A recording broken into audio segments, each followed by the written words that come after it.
Good morning, good evening everyone once again.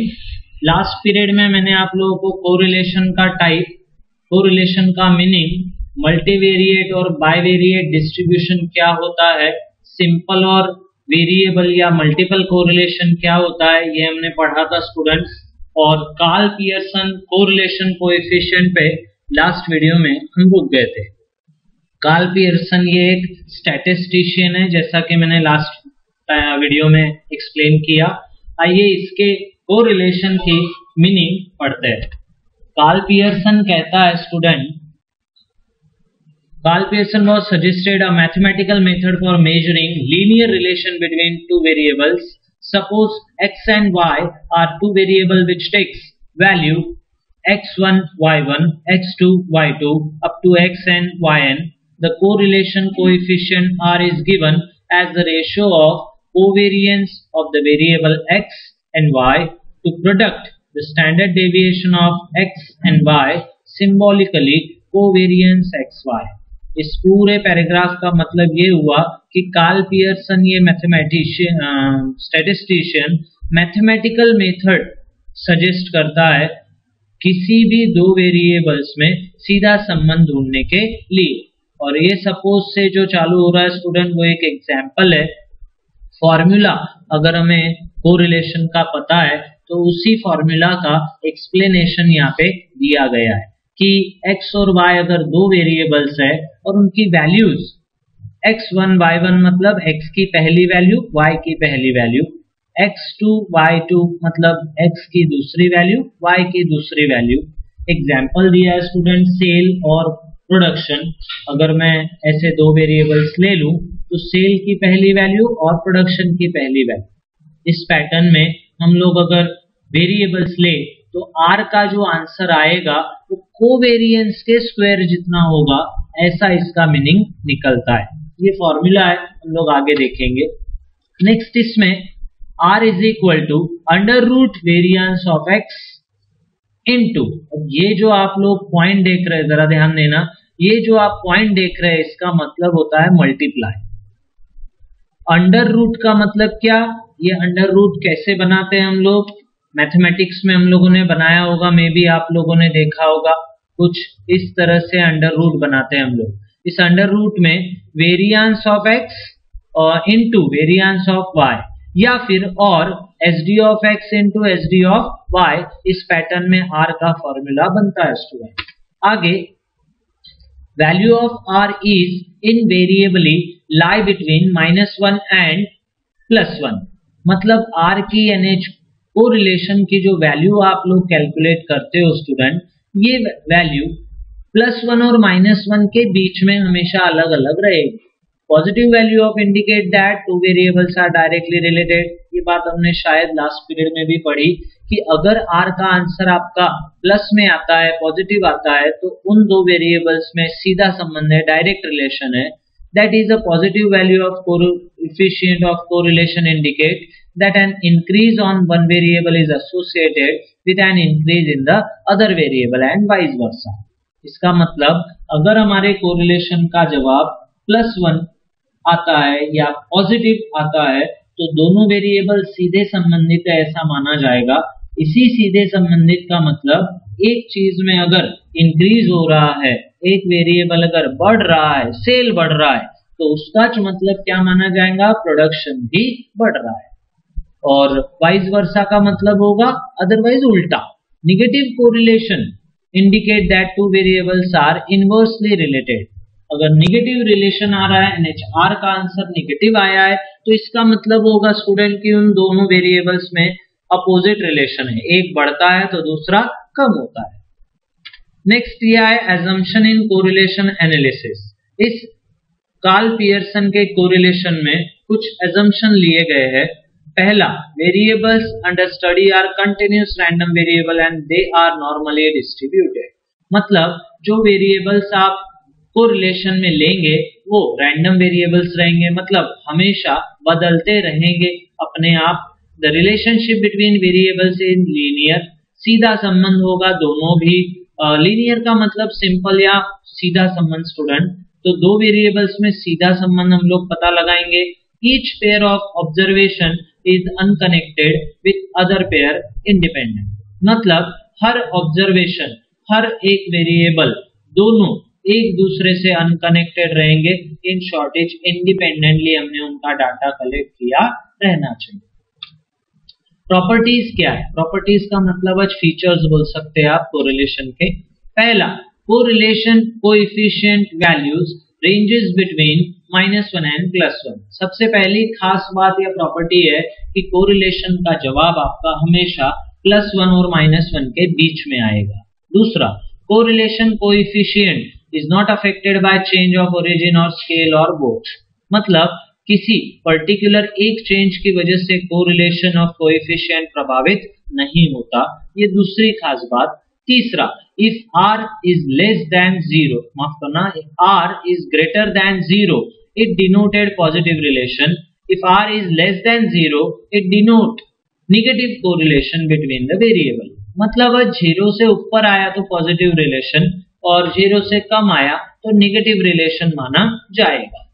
x and y if r is equal to 0, अब अगर न 0 से ज्यादा आया न 0 से कम आया, 0 आ गया तो ये कहा जाएगा कि दोनों वेरिएबल्स में कोई कोरिलेशन नहीं है।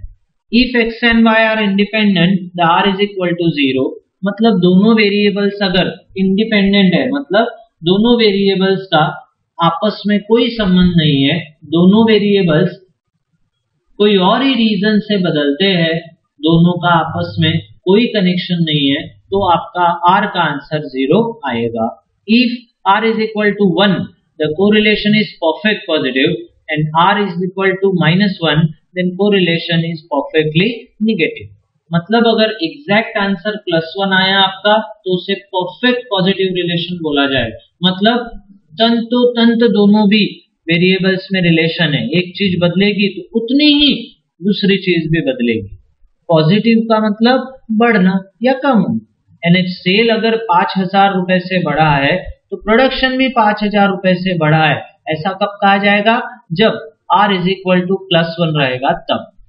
5,000 रुपए से सेल बढ़ गया है तो 5,000 रुपए से प्रोडक्शन कम हो गया है। ऐसा कब कहा जाएगा? जब r is equal to -1 रहेगा। और ये r का फॉर्मूला है स्टूडेंट, x on y और y on x का, r x y raised to the power is equal to r raised to the power y x। ये रहा हमारी प्रॉपर्टीज इसकी कार्ल पियर्सन के कोएफिशिएंट ऑफ कोरिलेशन। अगले इसमें आप लोगों को testing the significance of r दिया है। मतलब आज कोरिलेशन का जो आंसर आपने निकाला या निकालेंगे उसका टेस्ट करना। लिखा है significance of r can be tested by student test, null hypothesis is HO is to r is equal to 0। मतलब ये हुआ कि आप कोरिलेशन को टेस्ट कर सकते हो जिसमें आप नल हाइपोथेसिस लेंगे कि दोनों में कोई संबंध नहीं। r is equal to 0 का मतलब the both variables are not correlated।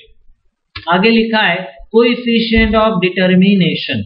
इसमें दिया है the relationship between variable is interpreted by the square of correlation coefficient which is called coefficient of determination। मतलब दोनों वेरिएबल्स के बीच में हम लोग जब रिलेशनशिप इंटरप्रीट करते हैं, इंटरप्रीट करना मतलब अंदाजा लगाना, तो कैसे? Bye square of correlation coefficient. इसको कोएफिशिएंट ऑफ डिटरमिनेशन कहा जाता है। The value 1 minus r square is called as coefficient of alienation.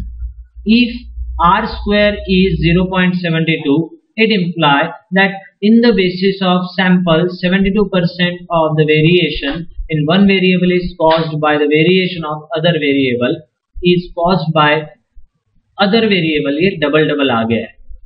अगर r स्क्वायर का आंसर आपका 0.72 आ रहा है, ये परसेंटेज में रहता है स्टूडेंट, इसका मतलब होगा कि 72% वेरिएशन है या दोनों में कोरिलेशन है। इन शॉर्ट अब तक हम लोग कोरिलेशन में सिर्फ इतना ही पता लगा रहे थे स्टूडेंट कि दोनों में संबंध है या नहीं। कोएफिशिएंट ऑफ डिटरमिनेशन का मतलब उन दोनों में कितना संबंध है ये पता लगाना। अगर 0.72 हमारे कोएफिशिएंट डिटरमिनेशन का आंसर आता है तो इसका मतलब ये निकलेगा कि दोनों वेरिएबल्स में 72% का रिलेशन है। एक चीज में अगर 72% बदलाव आते हैं तो दूसरे में भी चेंजेस आएंगे। Coefficient of determination is used to compare to correlation coefficient, मतलब दो अलग अलग कोरिलेशंस को कंपेयर करने के लिए इस कोएफिशिएंट ऑफ डिटरमिनेशन का यूज किया जाता है। आगे रैंक कोरिलेशन, ये नेक्स्ट प्रकार है कोरिलेशन का। रैंक कोरिलेशन का मतलब क्या? When both the variables are not normal, linear correlation coefficient procedure is not applicable and we have to use rank correlation. The two methods of computing rank correlation are one proposed by Spearman and another one by Kendley. इसका मतलब जब हमारे दो variables साधारण नहीं होते तब हम लोग कार्ल पियर्सन की मेथड म्हणजे लीनियर कोरिलेशन यूज नहीं कर पाते। ऐसे समय में हमें रैंक कोरिलेशन नाम का प्रकार यूज करना पड़ता है वेरिएबल्स में कोरिलेशन पता लगाने के लिए। अब ये रैंक कोरिलेशन के दो मेथड है या दो प्रकार है। एक स्पीयरमन नाम के स्टैटिस्टिशियन ने उसे प्रपोज किया या बनाया है और दूसरा स्टैटिस्टिशियन है केंडली नाम का। Spearman's rank correlation procedure start with in ranking of the measurement of the values of x and y separately. The differences between rank of each of n pairs are found out D.